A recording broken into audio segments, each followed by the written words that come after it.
Itu greedy namanya, ketamaan. Jadi kepemilikan kita terhadap sesuatu itu seringkali nilainya berkurang ketika ada yang lain yang kita senangi. Maka hati-hati nanti ya teman-teman, apalagi yang sudah menikah. Itu di rentang waktu tertentu itu rasa meledak-ledaknya tidak seperti waktu pacaran atau manten baru. Derajatnya sudah turun jauh level itu. Kalau masih fokus di situ ya biasanya berat sekali menjalani hidup bersama. Maka lawanlah ketamaan itu. Termasuk konsumerisme ini. Lawanlah. Dan rasa ingin memiliki yang tidak berhenti ini, hentikanlah. Tadi ya, siap dengan rasa cukup. Itu saja sudah luar biasa. Saya lanjut. Nah, sekarang mulai filsafatnya. Mulai filsafatan sudah mau selesai. Nah, kita belajar sekarang filosofi-filosofi dari minimalisme. Yang pertama, filsafat cukup. Hidup ini sebenarnya tidak mengejar lebih kalau kita tidak ingin masalah.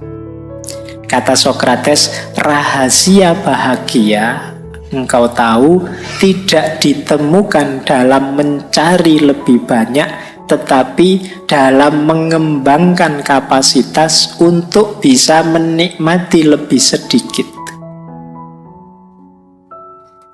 Jadi kamu latihanlah bukan punya banyak hal yang kamu inginkan, tapi latihanlah bisa menikmati yang lebih sedikit dari yang kamu miliki. Itu akan membuatmu bahagia. Jadi kembangkan dirimu ke level bisa menikmati yang sedikit. Bukan ke level punya banyak hal, punya banyak barang. Nah, nanti kalian akan bahagia. Jadi kalau fokusmu hanya memiliki sesuatu, tadi kamu merasa berarti dengan punya banyak, ayo sekarang latihan, kamu tetap merasa berarti meskipun punya sedikit. Ini namanya bisa menikmati yang sedikit, merasa cukup dengan yang sedikit. Selanjutnya kata Sokrates, dia yang tidak puas dengan apa yang dia miliki, tidak akan puas dengan apa yang dia ingin miliki. Kalau kita tidak puas dengan yang kita miliki sekarang, biasanya kan kita menginginkan sesuatu. Percaya kalau yang kita inginkan itu tercapai, kita juga tidak akan puas juga. Karena yang kita kejar kepuasan dalam kepemilikan. Sementara manusia itu punya tabiat tamak tadi. Kalau sekedar keinginan, tidak pernah ada habisnya. Coba kalian tanya siapa orang paling sukses di dunia, terus kamu tanya, sudah selesai kah? Tidak pengen apa-apa, mesti masih banyak. Masih pengen ini, masih pengen itu. Tidak ada habisnya. Jadi, ayo latihan untuk bisa puas dengan yang kita miliki sekarang. Di situ kuncinya kebahagiaan sebenarnya, yang diajarkan oleh minimalisme tadi.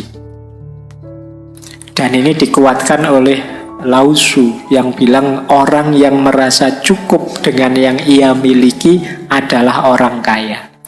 Jadi definisi kaya menurut Lao Tzu itu ya orang yang merasa cukup. Jadi kalau ada yang tanya, sampean ini orang kaya apa orang miskin? Itu jawabannya bukan kamu punya apa, hartamu berapa, tapi kamu puas atau tidak dengan yang kamu miliki sekarang. Kalau kalian merasa puas dengan yang dimiliki sekarang, kalian orang kaya. Jadi tidak usah nunggu nanti lulus, nunggu S2 jadi dosen, terus gaji besar, terus bisa macam-macam, beli macam-macam, baru kamu berani mengklaim kaya. Sekarang juga kamu bisa jadi orang kaya dengan menerima apapun, menyukai apapun yang sekarang kamu miliki. Itulah orang kaya. Dan dikuatkan oleh Gandhi. Kalau kata Gandhi, hiduplah dengan sederhana agar orang lain juga dapat hidup. Kalau ini mikir orang lain. Kalau semua orang serakah, ya nanti isinya konflik tabrakan. Kita harus ngerti kapan kita berhenti. Sudah, saya sampai ini saja, biar yang lain dapat space. Kalau hari ini kan orang yang kaya misalnya relasinya banyak, ya tambah jaya, tambah jaya, tambah jaya. Yang lain tidak kebagian space, tidak kebagian ruang untuk berkembang. Nah, sekarang dibalik, saatnya kita berbagi. Meskipun sekedar berbagi waktu, berbagi ruang, berbagi kesempatan untuk yang lain. Dengan kita berhenti mengikuti ketamaan kita. Jadi rumus filosofis pertama, hidup minimalis itu merasa cukup.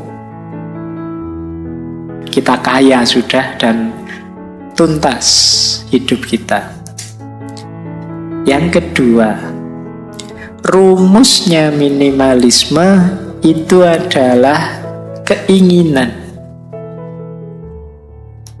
Nah, tadi kita diminta membedakan antara keinginan dan kebutuhan. Ada quotes dari Diogenes, teman-teman mesti hafal, filosof nyentrik ini. Kata dia, sifatnya dewa-dewa itu tidak butuh apapun. Karena dewa sudah mampu segalanya. Nah, berarti apa? Kalau kamu ingin meningkat kualitasmu seperti dewa, kamu tidak usah menginginkan apapun. Jadi kalau istilahnya Diogenes, God-like person, manusia yang seperti dewa. Mungkin teman-teman pernah dengar istilah manusia setengah dewa. Setengah saja ya, karena kalau sepenuhnya nanti berat. Manusia setengah dewa itu bukan manusia yang mampu segalanya, enggak. Kalau versinya Diogenes, manusia yang mampu tidak menginginkan apa-apa. Jadi yang mampu mengendalikan keinginannya. Ini manusia setengah dewa. Kenapa setengah dewa? Karena manusia itu kecenderungannya tamak, ingin memiliki apa-apa. Begitu dia mampu mengendalikan keinginan, tidak butuh apa-apa, itu dia levelnya tinggi. Ini kata Diogenes. Atau ada dua quotes yang terkenal dari Arthur Schopenhauer. Kata dia, akan lebih baik jika tidak ada apa-apa. Berarti kita tidak punya apa-apa, itu lebih baik. Karena ada lebih banyak rasa sakit daripada kesenangan di bumi ini. Setiap kepuasan hanyalah sementara, menciptakan keinginan baru dan kesusahan baru. Jadi kalau kita mencapai satu kepuasan tertentu, kalau itu levelnya manusia, itu kan sifatnya sementara. Terus kita ingin lagi, ada keinginan baru. Kalau ada keinginan baru, ada kesusahan lagi yang baru. Ini filsafat kehendak atau filsafat keinginan dari Arthur Schopenhauer. Jadi kata dia, hakikatnya hidup itu menderita. Kenapa? Karena kita menjalani hidup dengan dasar keinginan. Orang ingin ini kan sakit. Ingin itu kan berarti ada sesuatu yang ingin dia target dan belum terpenuhi. Itu kan menyakitkan. Pengen punya mobil, pengen punya pacar, pengen lulus cepat. Itu kan keinginan berarti belum terpenuhi.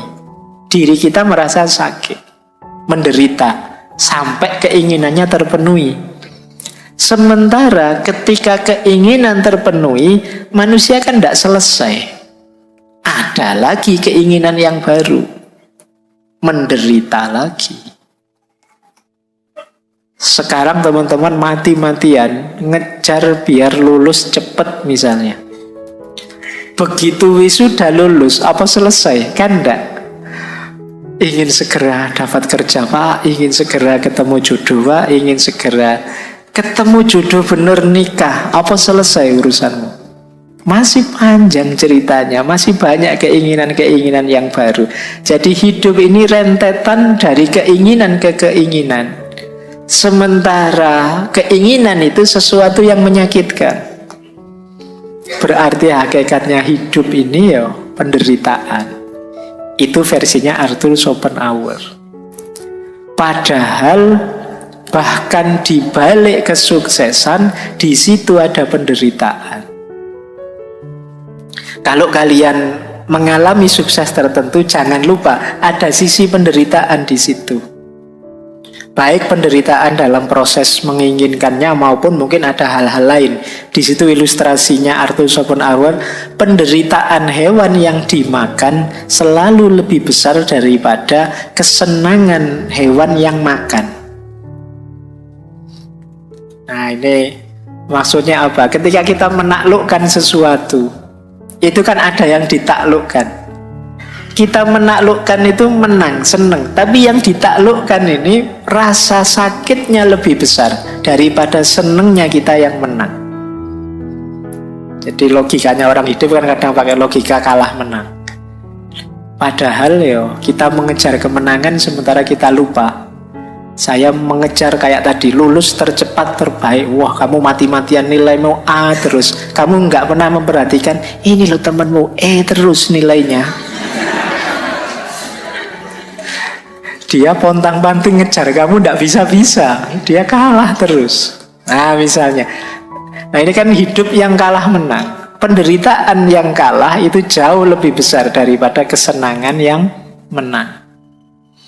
Kenapa kesenangan itu kecil saja? Karena kesenangan itu melahirkan keinginan yang baru. Tidak lama terus jadi penderitaan.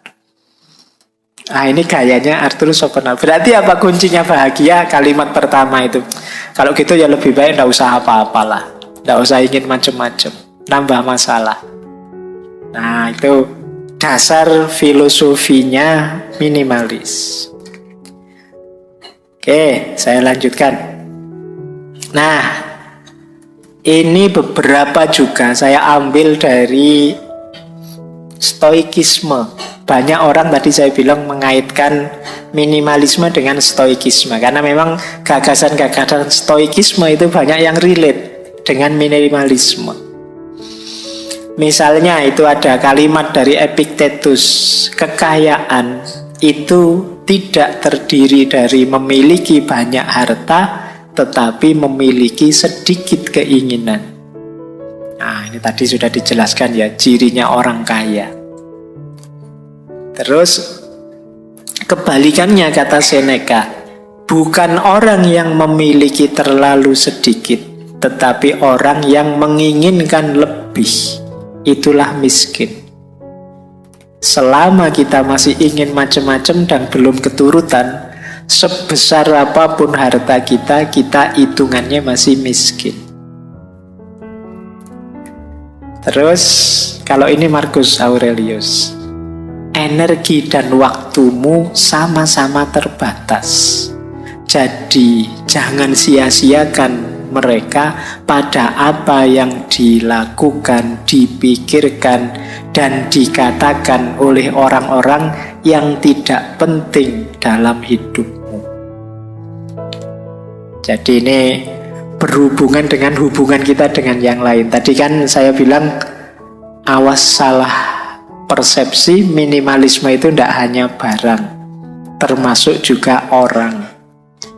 Kalau di antara keinginan kita adalah disenangi semua orang, dipuji semua orang, dan kita mati-matian menuju ke sana, kalau versinya Marcus ini ya kita sedang memboroskan energi dan waktu kita.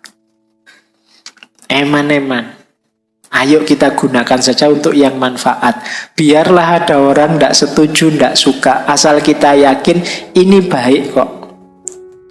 Asal kita yakin ini sudah benar menurutku. Jalan saja. Kenapa? Ya kalau kita ngeladeni komennya orang, kata-katanya orang, tidak ada habisnya. Tidak mungkin semua orang seneng. Tidak mungkin. Pak, saya lihat ngaji filsafat itu kelihatannya seneng semua. Iya, viewernya sedikit. Yang tidak seneng tidak ngomong, males, tidak berpengaruh. Jadi tidak mungkin semua orang seneng. Pasti ada yang tidak seneng ya. Kalau ngaji filsafat mungkin yang tidak seneng tidak ngomong juga, tidak keluar juga. Ya mereka tidak seneng gitu aja. Jadi tidak usah fokus ke sana. Kalau mikir ke sana nanti jangan-jangan waktu dan energimu habis untuk yang tidak penting. Pernah tidak kalian habis posting sesuatu terus bolak-balik kamu tengok yang nge-like berapa ya? Yang sudah nonton view berapa ya? Kalau kamu sering begitu ya kemungkinan energi dan waktumu habis. Sudah, kalau kamu anggap postinganmu penting, posting saja. Selesai. Terserah orang apresiasi atau malah buat kontroversi, ngeritik ya monggo saja. Tapi saya tahu yang saya posting ini baik. Nggak usah ngukur komentarnya orang dan lain sebagainya. Nah, ini nasihatnya Markus. Bersih-bersihnya juga, ini termasuk contoh bersih-bersih orang lain yang tidak penting. Maka dilanjutkan oleh Markus dengan memprioritaskan hal-hal yang tepat, keluarga, teman, usaha, kesejahteraan, engkau akan menemukan kepuasan dan harmoni. Jadi kalau tadi sudah bersih semua, barang yang tidak penting, teman yang tidak penting, situasi yang tidak penting sudah bersih, di situ kita ketemu harmoni dan kepuasan dalam hidup.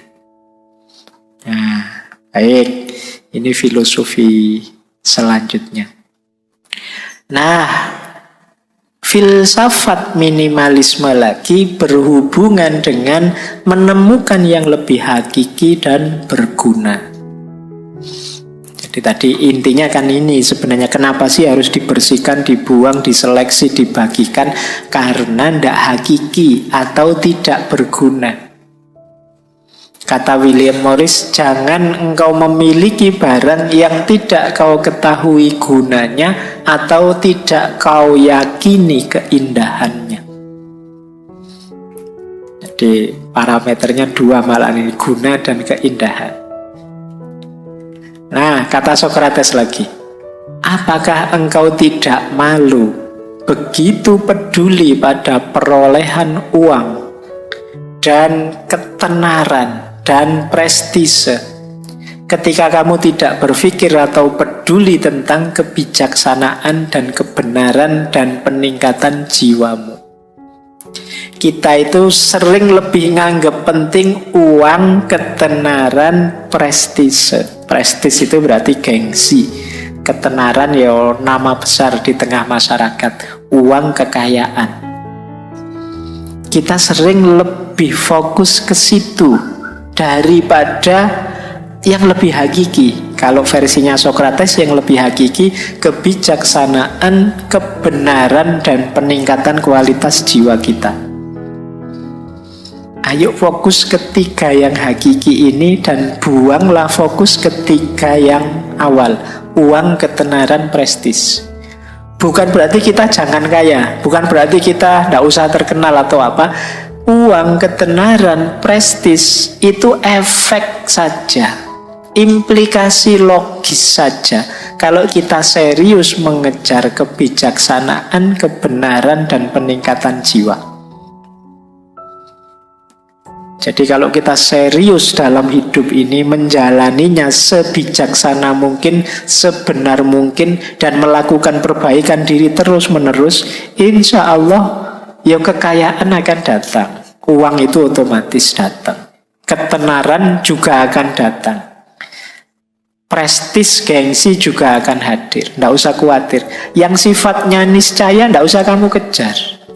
Kalau saya kerja keras ya otomatis uang datang.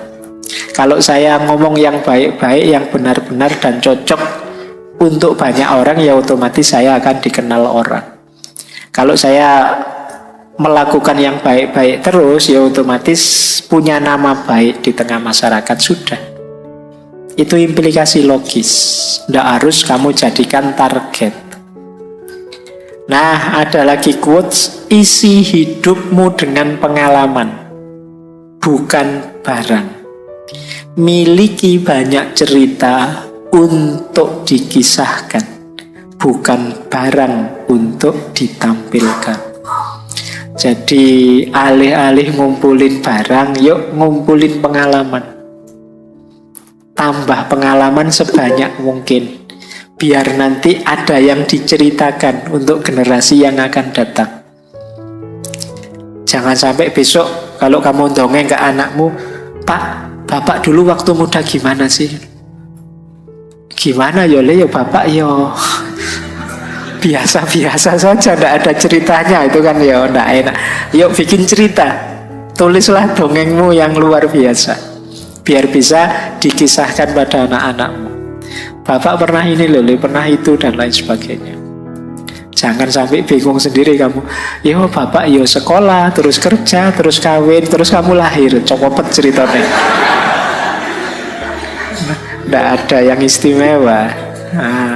Jadi ayo mengoleksi kisah-kisah hebat tentang diri kita. Tidak sekedar mengoleksi barang-barang untuk dipamerkan.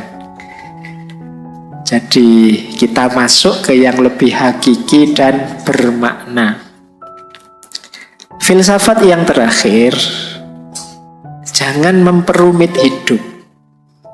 Nah, ini ada kalimat dari Konfusius ya. Hidup ini sederhana, tetapi kitalah yang ngotot untuk membuatnya rumit. Jadi ada lagi satu kalimat dari Carver itu. "Saya tidak mengatakan tidak karena saya sangat sibuk. Saya mengatakan tidak karena saya tidak ingin terlalu sibuk." Ini maksudnya tidak ingin terlalu ruwet, tidak ingin terlalu rumit. Jadi ini nasihat dari Konfusius. Hidup ini sederhana, kita seringkali bikin rumit, bikin ruwet. Kadang-kadang kita itu kan rumit, misalnya masuk ke sini saja, nyari tempat duduk saja, kadang mikir, ini saya harusnya nyari yang deket tembok, karena kalau deket tembok saya bisa sandaran. Kalau sandaran bisa lebih tapi nanti kalau sandaran ngantuk gimana, dilihat orang banyak, malu juga ya. Kalau begitu sandarannya yang biasa saja agak miring gitu. Tadi ruwet, uang tinggal masuk duduk saja, mikirin jelimet. Mau masuk ke sini mikir, ini saya harus datangnya tengah-tengah biar nggak terlalu nyolok. Kalau duduk terlalu depan malu dilihat Pak Faiz, terlalu belakang nggak dengar. Agak tengah-tengah asal nggak itu. Kita terlalu jelimet, terlalu rumit memikirkan hidup. Ada quotes itu yang saya ambil menarik, yang judulnya Why Complicate Life? Kenapa sih kita bikin hidup itu ruwet? Missing somebody, kalau kangen dengan seseorang ya call, teleponen. Kalau tidak diangkat ya nasib. Iya. Ya tapi kan kamu lega daripada bolak-balik rindu neng yo. Kamu sakit sendirian. Wanna meet up, ingin ketemu ya diundang. Kalau dia tidak datang ya tidak apa-apa. Tapi kan diundang tidak datang ya sudah. Kalau kamu ingin dipahami orang ya jelaskan. Kalau kamu punya pertanyaan ya tanyakan. Kalau kamu tidak suka bilang saja. Kalau kamu suka ya ucapkan. Kalau kamu ingin sesuatu minta. Kalau kamu cinta seseorang, katakan. Ya kan? Wong tinggal bilang aja, cik ruwet deh kamu itu. Ya kan? Tinggal bilang aku suka, aku senang, aku cinta. Selesai, urusan ditolak, tidak ditolak belakangan. Tapi kan kamu lega sekarang. Sudah bilang. Kadang-kadang kan kamu mikir terus ini, waduh gimana ya, rasa ini ku bawa kemana, ya salahmu dewe. Kamu bikin ruwet hidupmu sendiri.